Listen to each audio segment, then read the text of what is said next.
This episode is sponsored by Kendo UI. Kendo UI allows you to build better apps faster. They have a comprehensive library ranging from data grids and charts to buttons and sliders. Plus, you can use their components as plain JavaScript as well as in Angular, React, and Vue. They have a large collection of customizable popular themes like Bootstrap and Material. Go check them out at reactroundup.com/KendoUI. Hey everybody, and welcome to another React Roundup. This week on our panel we have Nader David. Hello, I'm tuning in today from React Native EU in Poland. Awesome. You'll have to give us an update on what that was like maybe at the end of the show. Yeah, definitely. I'm Charles Max Wood from devchat.tv. I want to encourage you to go check out codebadge.org. That's one of the projects I've got going currently. We have a special guest this week, and that is Tomas, should I even try it? Eglinskas? Don't try it. It's too hard for everyone. So it's Tomas Eglinskas. So hello, everyone. And I'm from Lithuania and Europe. So yeah, nice to meet you. Awesome. Well, we invited you on to talk about this article that you wrote, and it was actually on the Free Code Camp Medium blog, which is interesting. I'm curious, how do you get something posted on the Free Code Camp Medium? Yeah. So I think everyone thinks that it's really hard to post to a big social, let's say, circle like Free Code Camp, but it's really not that hard. And you have something to say. There's like an email which you can just send your articles, and someone will review them, and they will publish it if it's like good or in their opinion. And if it's wrong or there's something lacking, you'll get some feedback and you can improve upon and just send your article again, and time will take a little bit and they will publish your article. And that's literally how it started with me, at least. I just sent an email and that's all. Right. Now you and Quincy are besties, right? Sure. Awesome. We should get Quincy on this show. We've had him on JavaScript Jabber twice, I think. We should get him on here to talk about Free Code Camp and what they're doing with teaching people React. So did you go through Free Code Camp, or how did you get into React? So how did I get into React was, maybe it will sound a little bit interesting. So it started at university because I had a lecturer which just like motivated us to learn React, Mongo, and those things. And at first it was really, really hard for me. And I remember I even like copied code from someone because I didn't know how to do stuff. But like time pressed on and I got really hooked. And I continue still with React, and I find it really, really fun. So that's like how the initial story started of everything. Yeah. Gotcha. So, the article, I should point out, I was like, oh, it's on Free Code Camp, and then I didn't actually tell people what the article was about. So the article is the most important lessons I've learned after a year of working with React. So how the article started, let's say, what's the story behind it? So like one day I was just doing my bucket list, let's say like this, and I just knew that I want to publish something at some point, and because everyone was publishing, and I thought it's maybe so hard, and I should try at least to tell something from my side and how I look at things. So I just decided to write it and just to write it and to prove myself that I can. And I just started like from that perspective, how to tell to a person who's starting, and like what I saw from my 1 year of React and how it went along as a abstract like story. So yeah. So you learned this stuff, I guess, while using React. What do you do for your work using React right now? Yeah, so we have a project. It's like let's say we do everything like the front end, back end, DevOps, and at least in my company, we usually the first technology for front end is React. Then there's Angular, but we usually use everything like with React, and we just use React for production. I just use it for my own projects. I have tried Angular, but React just sticks to me a little bit more, and I just use it now every day at work and outside of it. So yeah. Nice. So I'm curious, and I think this was something that kind of came out of this. It's in the first paragraph, was that everyone states they found the right and perfect way. That is so true. It is so true. So how do you get past that where my way's the right way? I guess that sentence came by from all, like, when I was not learning React in particular, a lot of people just say, like, this is the right way, this is the right way, and having there are different opinions. And at least in my mind, it's like how I started to differentiate from those opinions is just to start, like, not start, but to stop doing tutorials, like loads of them, because a lot of people are afraid to do their own projects, for example, and just to use the technology. So, like, doing those projects and like finding information for myself, deciding for myself what is wrong, what is right. Later on, you just like make your own opinion about things, and then you read some tutorials, but you have your own opinion, and they can approve or disapprove, but you have some foundations of how you view the world, and no one can just do it for you or decide for you. So the problem is that there are so many tutorials and so many different opinions that you usually get like frustrated and you don't know what to learn, or there are just too many things to learn, and you just like are stuck in a big loop. Natter, what's the right way to do it?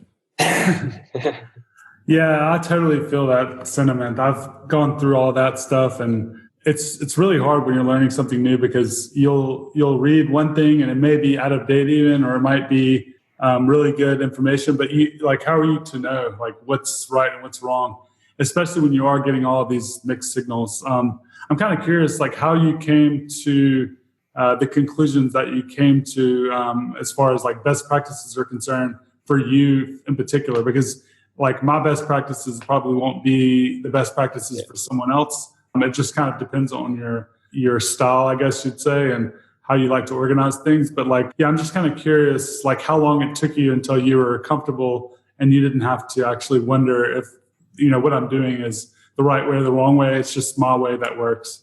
I guess like everyone is learning all the time, so there are some situations where you're still puzzled, like is it the right way or the wrong way? And time to time the situations come up, because you can do it in 5 different ways and you have to decide which is the better. You have to then think like for the scale, for the long term, how it would be like more readable for the other users. But at least how it came for me, I think it's different, like you mentioned, for everyone.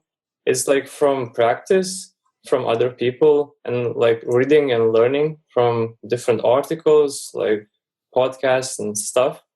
Because I'm really open to other people's opinions, and if I have let's say, decision of something, and they just say like it's wrong, I'm open not to say that I'm right. I'm open to hear why is it better than mine opinion. So later on, by just hearing different opinions, trying them, failing, of course, you just build up the foundation of what you believe is right for you. Of course, it will change. I think you can change like in a month if you hear some opinion which is like saying that there's a better solution for something. So I guess something like that. Yeah, totally. And I see that one of the points that you made is don't stick to the basics, become advanced. I completely agree with that statement. I think like in any career right now, as far as programming is concerned, the more that you can specialize in one thing, you don't have to know everything, but if you know a lot about one thing, you're going to do really well, because you're going to not only be able to stand out from everyone else, but you'll be able to actually, of course, do your job better because you know that one topic really well. And a lot of times these days, companies are, when they're hiring, the generalists are not the people they're hiring the specialists. And then on top of that, you can actually charge more money because you know so much about a single subject. Yeah, totally. It's like you're in React Native Conf, so you probably will learn also a lot of advanced things, and you will not look at the basics anymore. So yeah, I think that's really it's interesting. I mean, there's something to be said for like having some of the skills that the generalists have. I mean, you have to be able to work within the system, but yeah, a lot of these companies are out there hiring for a specific skill that will solve a specific problem that they have. And so if you're the person with that skill set, then yeah, they're going to look at you differently than they're going to look at other people. I'm curious, you mentioned that you like to have your thinking challenged a bit. Where do you go to get new information or to get that challenge to your thinking so that you can upgrade your skills? I think it's like it's a funny question because there's really a lot of places where you can be challenged. For example, the silliest one I would say it's going to interviews, because there usually if you go to, let's say, company's interview, they'll probably will look at the technology totally different than your company. Mm-hmm. It's like that's one of the situations that happened to me. And there were comments like which I would have never thought about, and that was one of the things which was probably the fastest way of feedback, and how they saw like what's wrong with my code and what's good. But in general, doing the simpler way, not going to every interview you can find, it's going to conferences and going to meetups and doing projects. And doing projects, I mean, not alone, but doing with someone. For example, I was doing a project with a friend, and we both do JavaScript, and probably everyone would think that we do similar stuff, but in the end, it was totally different. And we challenge everyone's opinion. Like I challenge his, why you do this? He a question, why I do that? And later on, we learn a lot, like from both of us. So that's, I think, the funnest way and the most interesting way to be challenged and to learn. Yeah, I agree. I find that, just talking to people and, how do you do this and why do you do it that way? And just getting a feel for the thinking behind it is often, at least a good starting point for a lot of that kind of growth. Yeah, totally. You just have to go and don't be shy and just show your presence. So. And conferences are a terrific terrific place for that, as well as the meetups, like you said. I guess in America, in the States, there's just a lot of meetups. So we don't have, maybe, at least in my country, so many. But even in the States, you have all the companies, you have all the people, all the people who do tutorials. You can be challenged like every day, I think, in real life or in video chat. It depends, but yeah, some areas are better for that than others. I mean, here in Utah, we have a pretty strong JavaScript community. We have meetups for Angular and React, as well as JavaScript. Some of those more than once a month. And so that's always an interesting thing to see. But, and I'll share this as a pick, but there's a talk that was given by a friend of mine, Miles Forrest, who is a member of the Ruby community, and he gave it at Cascadia RubyConf. But he basically talked about how he would drive to Seattle to go to a users group because he had a good experience there. And then he started his own users group in his own little town. And it's this dinky little town in the middle of Canada. He would drive basically 2 hours or 3 hours to get down to Seattle for the meetup. And so, the moral of the story is now he has a group that he can go hack with every week. And so you can start your own, and I'll put a link in the show notes. But yeah, I think a lot of people just look and they go, oh, there's not one in my area. What can I do? And you don't even have to be an experienced developer to start the meetup. You can just pull it together and make it work. So yeah, I totally agree with this. Yeah, and I've noticed that there's been a lot more events here in Europe because, like I mentioned earlier, I'm here in Europe now, but there's also in Amsterdam and in the UK. I see a lot of events. I'm in Poland for React Native EU. That's been going on for a couple of years. And just actually almost all the countries I can think of, there's at least one or two events I've heard of, but I'm not sure about meetups. And I know that actually I haven't heard of anything in Lithuania where you live, so I'm not sure about that. But definitely, in certain parts of Eastern Europe and Western Europe, I'm seeing more and more events. Yeah, the other thing I'll point out is, so I've been doing coaching to help people find jobs. And I guess I'll just plug that course. It's at getacoderjob.com. But one of the things that I've run across is I tell people to go find meetups, and they go, there's not one in my area. And then I go, okay, well, what's your zip code, or your postal code? You put that into meetup.com, and then you type in software or programming or JavaScript. And there was only one person I couldn't find a meetup nearby for. And they lived in this small island country, right? Where there just weren't a whole lot of people. And anyway, so to me, it's telling because it's hey, just try it, just go and see what you can find, because you never know. You never know what's going to be out there. So, go look on meetup.com anyway and just see if there's something out there for you. Yeah, I started a meetup when I was first getting into programming, actually. And I didn't really know what I was doing, but it definitely paid off in the long run. I got a lot of opportunities that came out of it and met a lot of people and learned a lot. So I live in Mississippi. So Mississippi, if you don't know, is not really tech savvy area. So I think to this day, it's still the only meetup that we have. But it's been a good experience, and I would recommend it. And it goes along with the whole like networking / specializing thing. Yeah, I think it's a dream of most of the people to be an organizer of an event, but we're just shy and afraid of doing it because we're afraid that people won't come up or something. For example, we had a meetup of our company, but I think everyone was afraid that people won't come, but somehow from somewhere, like 150 people came to a simple office. Oh, wow. And it's like, nobody expected this, but somewhere, somehow, like from out of nowhere, just people came. And if you want to like make a meetup or try at least, don't be afraid that no one will come. Someone will come for sure, and you'll have a good time. So, yeah.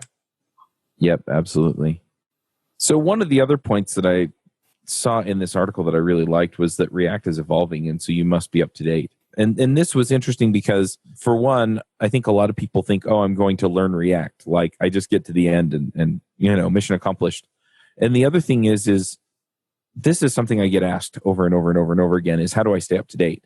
So that, it's either people think they're going to arrive, and that's usually new people, right? They just want to reach some level of proficiency, or that people are aware that they have to continue to stay up to date. And I'm curious, I think the one, it's pretty easy. Guess what, folks? You got to keep learning. The other one, though, it's okay. So how do you stay up to date with the evolutions in React? Because not all of it comes out of Facebook. Some of it comes from community people. The Facebook team will obviously add stuff to the framework and they'll announce it. But then you get changes in like Redux or MobX or some of these other, state management seems to be a hot topic right now, but a lot of these other areas, and that's not being announced by Facebook. So how do you know which things to look at? So at least from my point of view, it's like what to look. I think the most interesting and important thing is not to forget the fundamentals. So I know that we want to learn React and to know how to use different, let's say, things from it, but just to understand React like under the hood and why we use it from the start. Because if it's there, we must know the reason behind it and how does it improve our just regular workflow. And I think that's the basic thing and the most important one, at least in my opinion. And a lot of people forget this. We just know that there's Redux or GraphQL or whatever, but we don't understand it as a whole. Deploy more, pay less with DigitalOcean, the simplest all-in-one cloud computing platform for developers. Scale and run cloud applications faster and more efficiently with effortless administration tools to robust compute, flexible configurations, networking services, real-time alerts, and rapid provisioning, while enjoying industry-leading price to performance with a flat pricing structure across all global data center regions at any usage volume. Spend more time building better web apps and less time worrying about managing infrastructure with DigitalOcean. Build your next app on DigitalOcean. Get started with a free $100 credit at do.co/roundup. Interesting. Natter, what kinds of things do you pay attention to as far as keeping up or keeping current with the changes in React? So typically I followed people on Twitter, and I'm really like ADD, so I'm always checking Twitter, and I feel like that seems to be a really, really good place because sometimes I'll like see something that is not even really like talked about for months, but I'll already see it maybe. Someone like mentioning it, and then like 6 months later it'll get implemented, and then maybe a year later I'll see someone post a blog post on it about how like it just kind of came out, but in reality it's like been out there for a while because I feel like Twitter is like a stream of information. It's about the most real time you can get. So I think following like a few dozen of the top people on Twitter that either work at Facebook or that are very active. I know Ron Florence, Dan Abramov, and a few other people on the React team are probably the better ones to follow, because they'll not only talk about what's happening like at the moment, but they'll also talk about proposed things or things that are going to be released in the future. And then usually you'll be able to like not only hear about them, but you can actually dig into maybe some example code or something like that. And then of course following people on Medium as well. Medium seems to be a really good place for me to kind of get good knowledge. So, and then I guess GitHub as well. If you subscribe to, if you're really interested in the React stuff, go check out the React GitHub, and you'll see pull requests and things like that, like which are pretty cool to watch. Yeah, I totally agree with Twitter, and it's like you can find things which are never spoken about, and that's the most fun thing, at least in my mind. Like there was a big discussion about the suspense API, for example, and usually don't hear about it too much in the posts or whatever, but on Twitter everyone is talking about it, so that's the most fun. So I'm kind of curious. Sorry about that. I didn't mean to interrupt you. No, go ahead. Yeah. So what interests you like for the future? Like what are you looking forward to working on or learning more about, or maybe kind of specializing in that's different than what you're doing now? I guess it's an interesting question, because as I progress, at least, and I learn more things, I understand that I want to learn more about everything. And when you know more, you understand that you know less and you want to know more. But at least for now, I'm mainly focused on React, and maybe like I have decided now to try new things. For example, configure my own Webpack all the time, use TypeScript, try to use GraphQL, for example, just to take all of those new technologies. Because I think like GraphQL will be really, really popular, and it already is at some point. But it will be really popular in like 2 years' time. So at least for now, the most interesting parts are these technologies, at least. And I guess I still think about things like DevOps, and I understand it's like about React, but I think it's important to know at some level different things as a whole. For example, to know backend, and at least the minimum how it works, like how you like unite everything, like why DevOps is important in the first place, like why do we use it, like what's the pipeline. So I like to firstly understand, and that's why what I'm doing at my work, like for now, it's like how to understand the system as a whole. And like now, little by little, I'm trying to, let's say, specialize in front end, because that's the sphere I'm mostly keen into. But I think it's important to know the whole infrastructure as a whole. That's interesting. I work at AWS, and we do a lot of stuff now around GraphQL, and we're seeing a lot of interest in it. It's gotten really popular. We have a managed GraphQL service, but if you ever want to chat about that, holler at me. Okay, sure. I will have, because I think I will have a lot of questions regarding GraphQL, because I read articles and like a lot of people are questioning around some topics. Like I think I remember like there was caching, authorization, the more interesting ones at least. So yeah. I love that stuff actually. I'm doing workshops now, and the two things that I like to cover in the more in-depth workshops are user authorization, because I think like when you're building from scratch a GraphQL server, you not only have to understand the GraphQL and the client, but you also have to understand how to actually implement a database. And then you have to also understand how to implement the layer, which is the resolver between the actual client and the database. And then you have to understand how security best practices work. And it's just a lot to understand and to learn for someone. And like there's a lot of tooling that's coming out lately. I think the two that people use as far as building their own servers is Prisma and Apollo. So those are both good options. And then at AWS, we have AppSync, which is basically a managed service, kind of like Firebase, that kind of handles all that stuff for you. But yeah, it's really fun stuff to be working with. And yeah, it's definitely gaining popularity. It's going to be, it's already like big for our like small little like echo chamber, but it's still relatively small, but I think what you're going to see in the next, like, it's actually going to be like 3 years, I would say, 3 to 5 years, is like you're going to start seeing like enterprises actually using it to the point where it's going to be the choice over rest, but that's going to take a while. I think so also. And how big is your workshop? Like you mentioned you have a workshop. So like... We just did a workshop in Croatia. We had like 60 people. And then the one here, we had like less than 10 people. It just depends on how many people show up. I have one workshop that's 3 hours, one that's 7 hours, and one that's 2 days. Yeah. Okay, so the 2 days is the most interesting one. So. The 2 days goes into user authentication, user authorization, and fine-grained access control, and all that stuff for GraphQL. Yeah. Wow.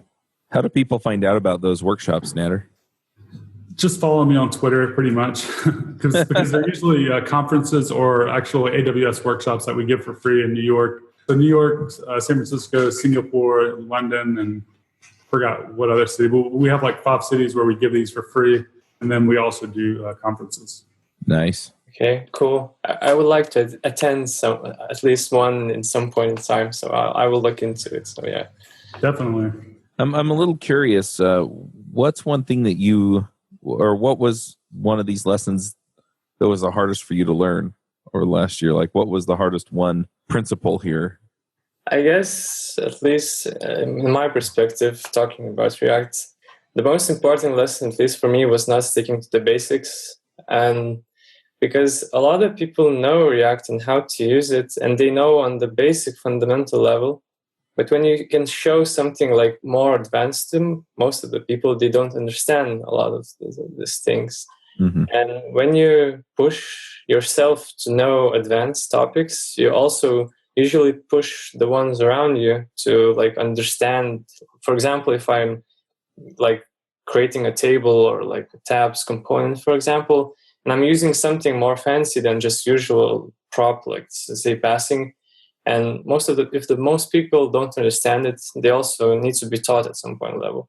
And like by not sticking to the basics, you like encourage other people to learn also, not only yourself.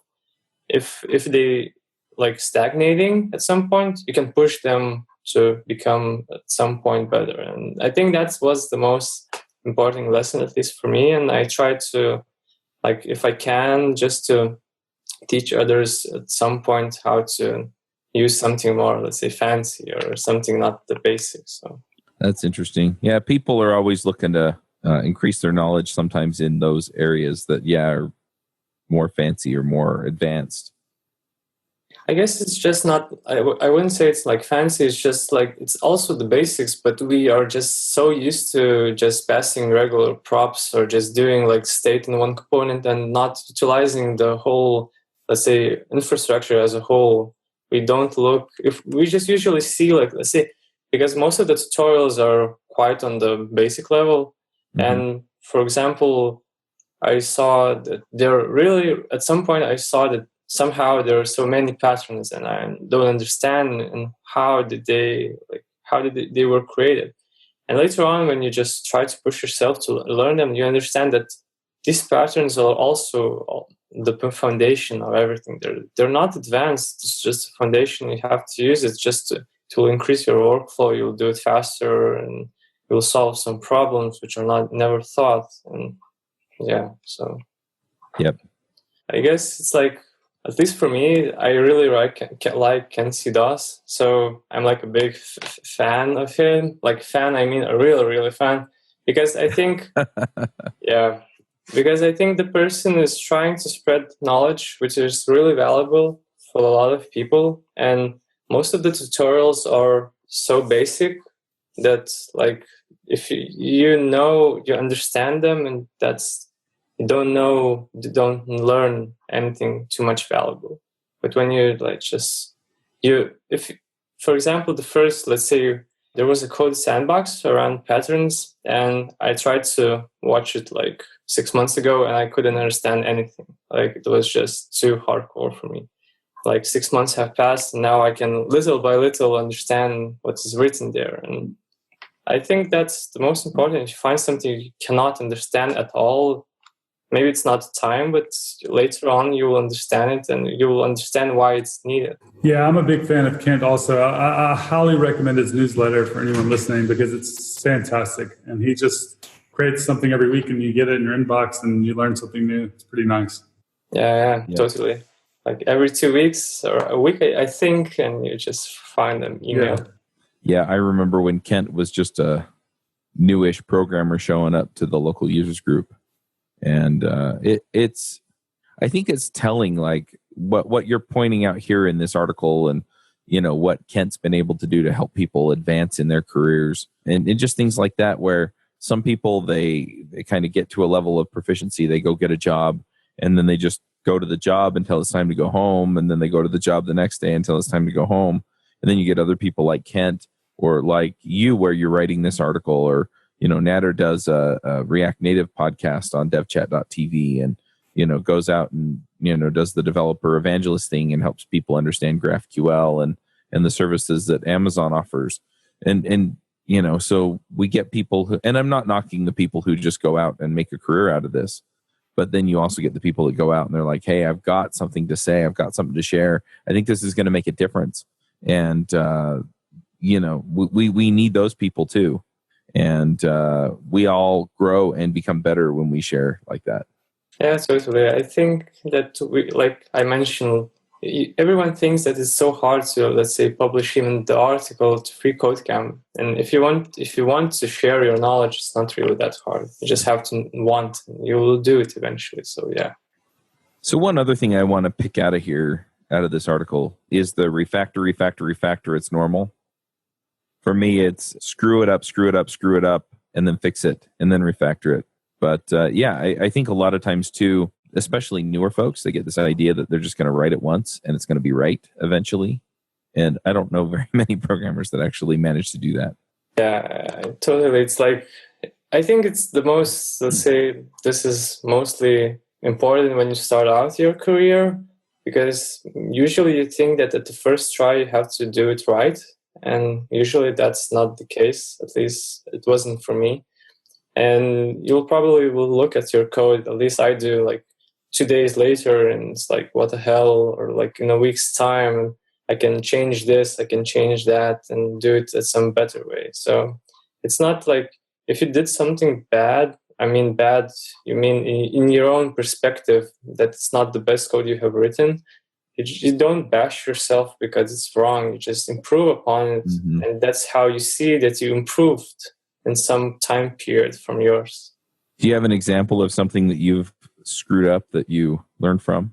I guess, at least for me, the most interesting screw up was but it's not related to React, was when I accidentally deleted a GitHub repo, which I was working on. And it was a project for 3 months.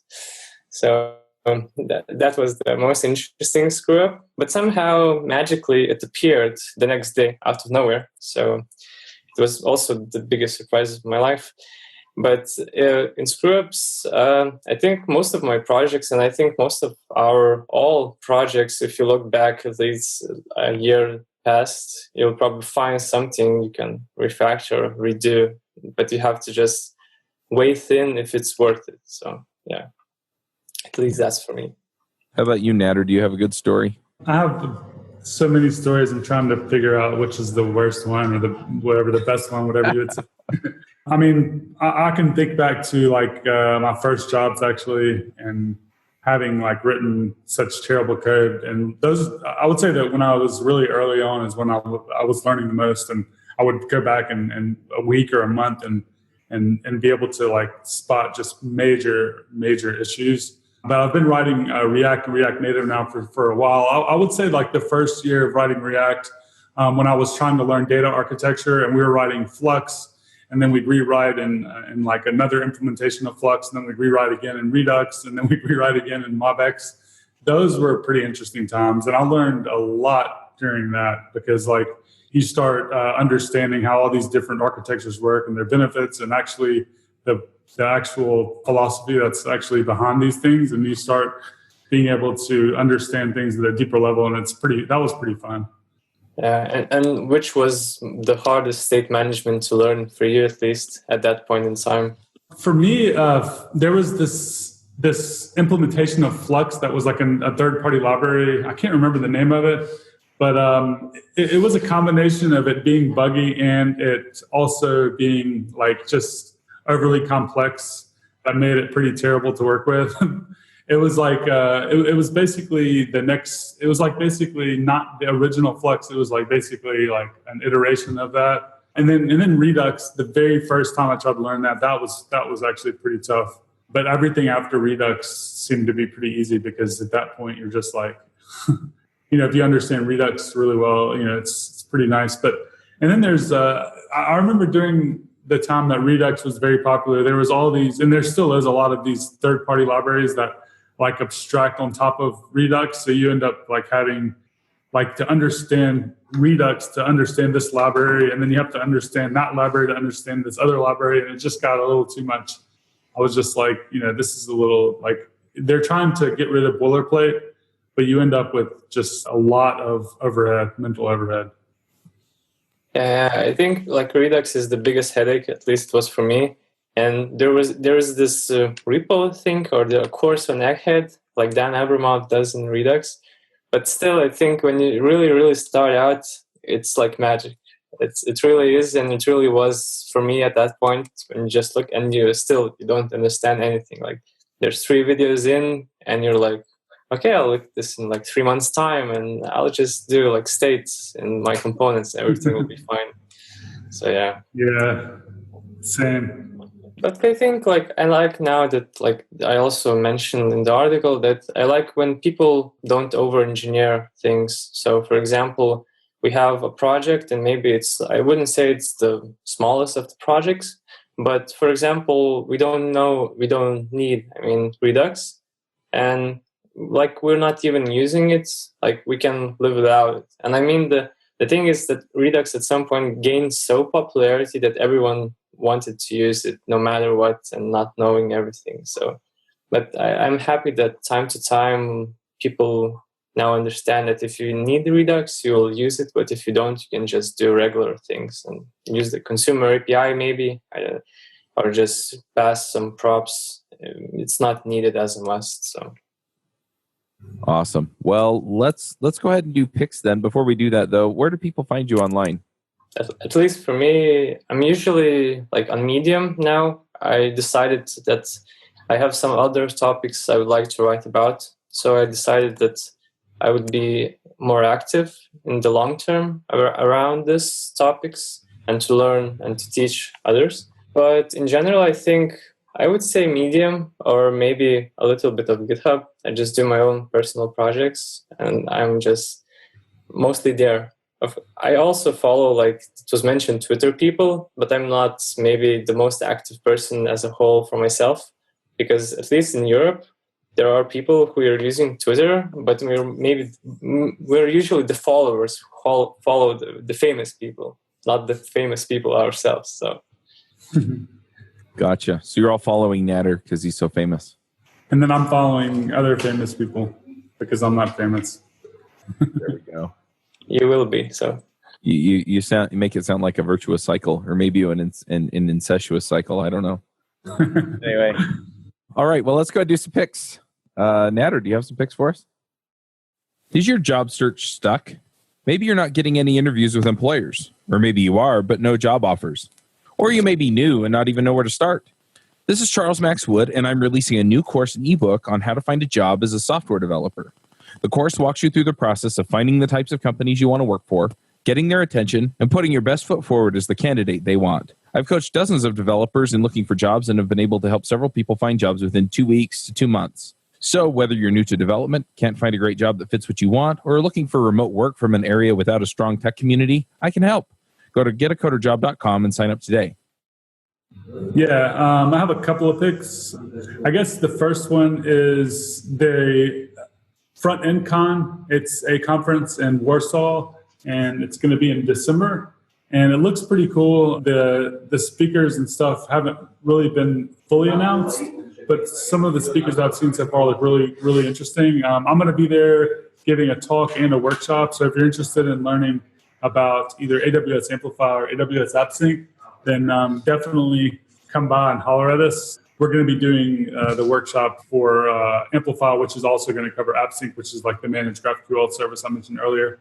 So front-end con is my first pick. And the second pick is actually something called the AWS Amplify CLI. That's also something that I'm working on at AWS. We just released this a week ago from this recording. And it's actually something that's been in the works for a long time. And it's one of the reasons I joined AWS. It allows you to build or scaffold cloud services from your command line. It's almost like a serverless Rails. So if you've ever used Rails, it's almost like Rails for serverless. So it's called the Amplify CLI. We're really excited about it. It seems to be getting really good reception. So check it out if you're interested in building like full stack applications. Cool. At some point, I remember I wanted to like certify for the AWS certificate, and now I'm more motivated than ever after hearing you talk about all the new stuff. So yeah, all the new stuff that my team is working on is actually like targeted at front end developers that don't really know AWS yet. So we're trying to make it easier actually for like new developers to kind of like build these applications without having to leave their environment. So you can I guess essentially just stay in your terminal and your command line and kind of like build these AWS applications that use the services without actually having to go into the console, which is nice. Okay, cool. And at least for my picks, what I have decided was maybe the two, let's say, websites which I have learned most of my career as a React developer. So it will be like Front-End Masters and Egghead. So at least for me, those two websites were really, really important, and they allowed me to go from basics to more advanced stuff. And it was probably the kick I needed. And I think the other, like, let's say, pick, at least for me, is Dribble. And maybe it sounds like an on-off topic thing, but I think Dribble is good if you want to progress as a front-end developer, a means of design and how to replicate design into real things. For example, I decided that I want to learn, let's say at some point, I was deciding to learn the grid or the Flexbox. And just go also out of those tutorials and just take real websites and just duplicate them and how it's done. So at least for me, it was the coolest thing, how to do everything in real life and how to see how real designs or mockups are done and visualized as a real prototype. So yeah. Awesome. I'm going to jump in with a couple of picks. So I mentioned at the start of the show, I'm working on codebadge.org. We're several weeks ahead. So by the time this podcast goes live, the Kickstarter will be over, but you can still go to codebadge.org and get on the launch list as we get that rolling. I just wanted to see if people were interested in it before I built it. I also will have my book out, Get a Coder Job. You get that at getacoderjob.com. There's also a video course. The questions that I get asked, and that's why I'm doing Code Badge and Get a Coder Job, are generally, how do I get a job from new folks or remote folks? Or the other question I get asked is, how do I stay current? And that's what Code Badge is essentially aimed at, is, you can get like a basic learner badge, or you can get some level of proficiency badge, is kind of what I'm looking for. And then maybe a contributor badge and a core team badge for different projects and technologies and things like that. So, and then also I'm hoping to like interface with conferences and things like that, and have conferences put out badges, or like Free Code Camp, we talked about them. So maybe they have a Free Code Camp badge where if you get to a certain level in Free Code Camp, then you get the badge on there. But then people can kind of put the little banner up on their website and, highlight the badges that they're most interested in and let people know what they're capable of doing. So that's the idea. And, also you can kind of show off with your friends and, see how many badges each other has and stuff like that. It sounds like kind of a fun social way of letting people know what we're learning. So anyway, so I'm going to shout out about both of those.